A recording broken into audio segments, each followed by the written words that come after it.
dans l'ombre, là où les caméras ne filment pas. Les sourires s'effacent, les alliances se brisent et même parfois les amitiés deviennent des champs de bataille. Il s'appelle Squeezie. Yo tout le monde, c'est Squeezie. On se retrouve aujourd'hui pour mon tout premier podcast. Hi. Oh la racaille. Qui a dit que j'étais la racaille?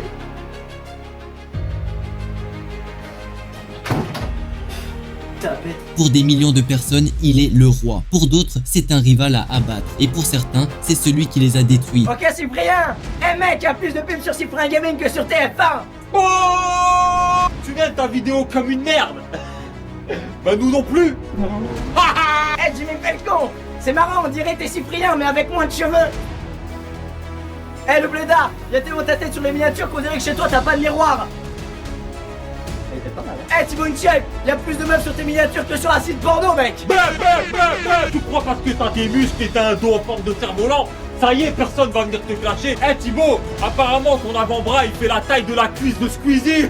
Mais c'est moi qui clash du coup, c'est pas Thibaut. Ok Amixem, tes titres sont tellement putaclic que je sais plus si je suis sur YouTube ou sur Melty. Norman, pourquoi tu parles comme ça? Ce qui est marrant avec les papas, c'est que ils sont pas trop prévisibles. Par contre Norman, j'ai adoré ton film Pas Très Normal Activity. Faux. Norman, tu sais quoi? La dernière fois Il t'a fait quoi Norman? Il t'a pas follow sur Twitter. Non, je lui ai envoyé plein de messages, il m'a pas répondu. Oh non. Mister V, ça fait quoi d'avoir plus de cheveux sur ton épaule que sur ton crâne? Diablo X9. C'est qui Diablo X9? C'est un mec qui faisait des vidéos sur YouTube à l'époque, il était numéro 1. Non, connais pas. En même temps, j'ai regardé sur Google. Ah non, Google connaît pas non plus. Mais il était fort sur Call of Duty. Cherche Call of Duty. Non, je Battlefield 1, je vois. Wartech, avant tu campais dans Call of Duty, maintenant tu campes en vrai et tu te filmes pour faire un vlog. Hugo tout seul. Mon gars, tu... Qui Hugo qui? Hugo tout seul. Ah, c'est pas un mec qui a monté un collectif avec Asie Atomique, ils ont décidé de pas faire de vidéos. Si vous voulez répondre, allez-y, répondez. Nous les rageux, on s'en bat les couilles. La bombe nucléaire est lâchée sur le game.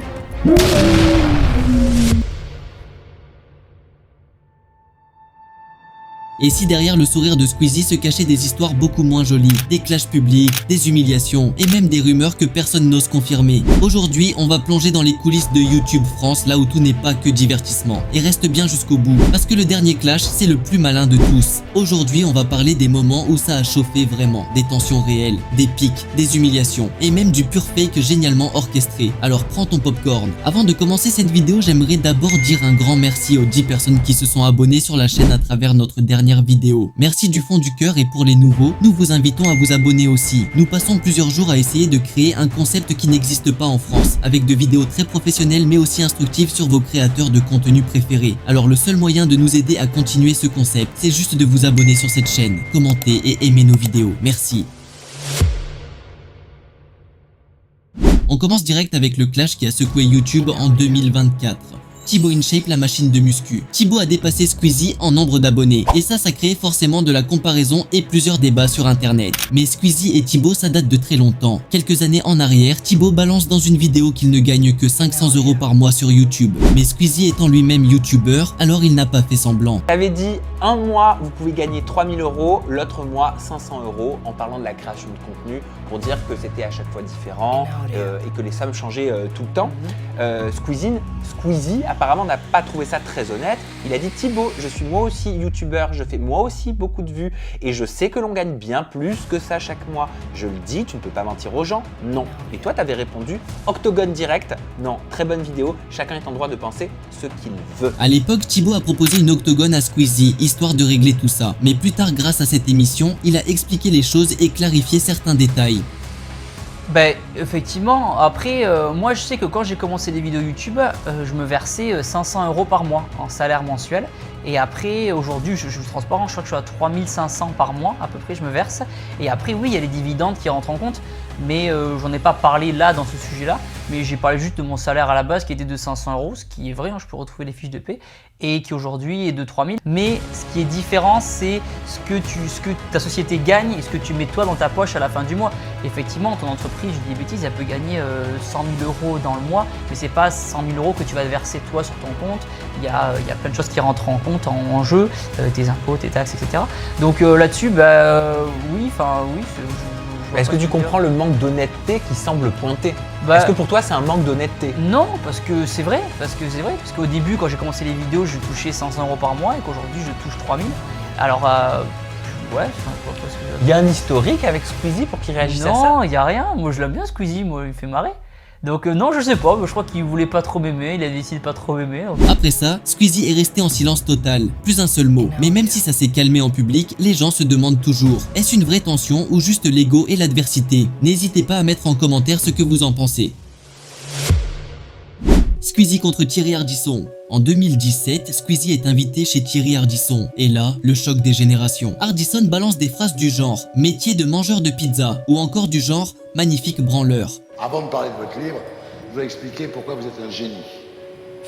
Vous êtes un génie parce que votre boulot consiste à vous filmer en train de jouer à des jeux vidéo et à le diffuser.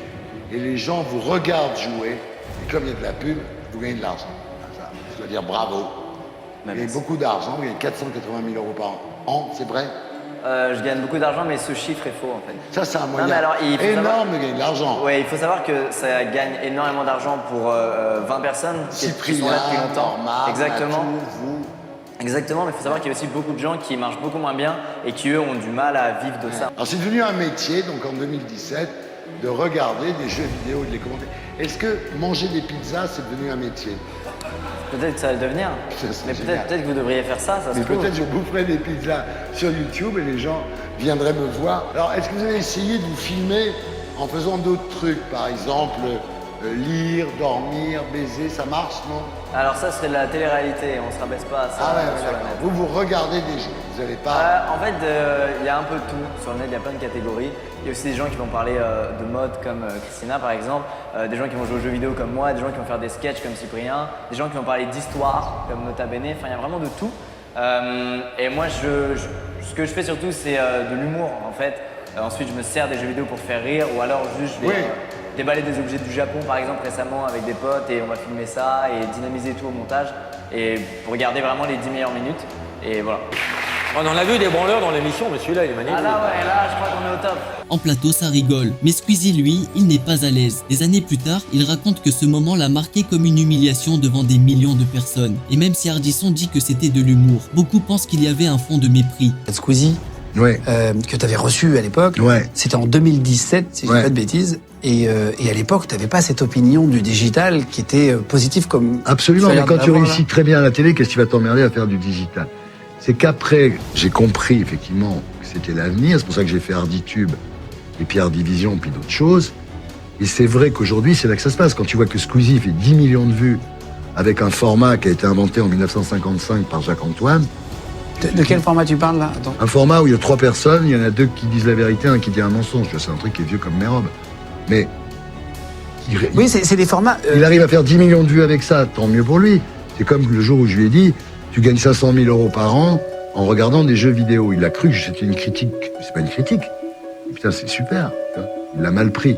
Et aujourd'hui, quand je vois ce qu'il fait, je me dis, le mec, il est très fort parce que faire 10 millions de vues sur un truc chez lui, sans décor, avec des plantes grasses derrière, enfin, vraiment, pourrable. Après, ce qui est impressionnant, je trouve, sur le digital, tu vois, c'est ce qu'il a fait et qui est très très bien réussi. Le GP Explorer, tu as vu cette course au Mans, là. Non, mais je dis pas qu'il est mauvais. Ah non, mais... Je dis simplement que la preuve que ça se passe sur le digital, c'est que Squeezie fait 10 millions de vues. Alors qu'à la télé, quand tu fais 2,5 millions de téléspectateurs, t'es content, tu vois. Et est-ce qu'après, on t'a dit...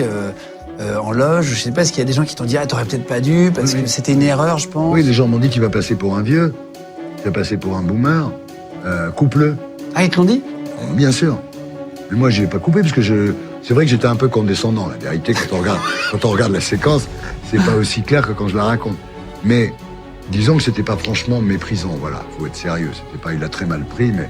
C'était pas franchement méprisant, j'ai aucun mépris pour lui. Tous ces gens-là, à la télé et tout, je leur souhaite juste de tendre la main à des fucking jeunes, des auteurs, des mecs qui sortent d'école de ciné, qui sortent d'école de journalistes, des mecs forts, tu vois. Je sais pas, moi, si j'étais Thierry Ardisson, j'aurais tendu la main à des jeunes mecs et je leur aurais dit, les gars, vas-y, mon émission là, elle est un peu poussiéreuse, qu'est-ce que vous kiffez, comment je pourrais la revisiter, tu vois. Et c'est des mecs qui ont les moyens et les contacts. Et ça me saoule de voir des gars bloqués à des postes décisionnaires, des gens importants qui sont nuls à chier dans ce qu'ils font et qui prennent la place d'un gars qui a la moitié de leur âge et qui serait beaucoup plus pertinent. Il y a énormément de jeunes pertinents et trop forts et qui on laisse aucune chance de s'exprimer et de montrer ce qu'ils valent.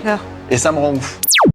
Cet incident c'était en 2017, mais comme internet n'oublie jamais, Thierry Ardisson a continué à se faire questionner à ce propos même des années plus tard. Et malheureusement, il est décédé le 14 juillet 2025, vraiment paix à son âme. Squeezie, regarde où on en est à cause de toi. Franchement, je voulais pas le faire, mais tu me laisses pas trop le choix. Le clash légendaire contre Cyprien. En 2019, Squeezie et Cyprien annoncent la guerre. Ils balancent des chansons clash, les défis d'abonnés, les affichent dans les rues et ils font tout leur possible pour que les gens y croient vraiment. Très vite, les fans ont choisi leur camp. Ça commente à fond et les vues explosent. Mais un mois plus tard, ils sortent un clip où ils font la paix comme si de rien n'était. En gros, c'était un fake clash. Tout était qu'une mise en scène alors que les fans y ont cru. Et comme résultat, plusieurs millions de vues. Une vraie masterclass sur comment créer un buzz de A à Z. Tout ce que je veux, c'est continuer à deux.